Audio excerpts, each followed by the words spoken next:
Hello everyone, welcome to another mini blog. দিনটা ছিল 10 ফেব্রুয়ারি। সকাল সকাল ব্যাগপত্র গুছিয়ে পৌঁছে গেছিলাম পুরী। হোটেলে পৌঁছেই প্রথমেই লাঞ্চটা সেরে নিয়েছিলাম, কারণ খুব খিদে পেয়ে গেছিলো। তারপর রেডি হয়ে পৌঁছে গেছিলাম বিচে। আর দেখতেই পাচ্ছ সমুদ্রের ঢেউগুলো কি সুন্দর একটার পর একটা আছড়ে পড়ছে। পরন্ত বিকেলে সূর্যের সোনালি আভায় চারিদিকটা যেন মায়াবী লাগছিল। প্রজাপতির মতো এই সুন্দর পরিবেশে উড়ে বেড়াতে ইচ্ছা করছিল। এরপর আমরা কিছুক্ষণ হাঁটাহাঁটি করে গলা ভেজানোর জন্য নিয়ে নিয়েছিলাম ডাব।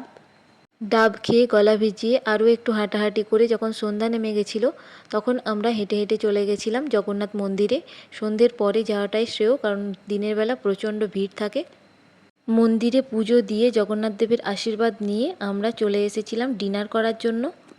আজকের দিনের পুরো ভিডিওটা অলরেডি চ্যানেলে আপলোড হয়ে গেছে, রিলেটেড ভিডিওতে ক্লিক করে দেখে নিতে পারো।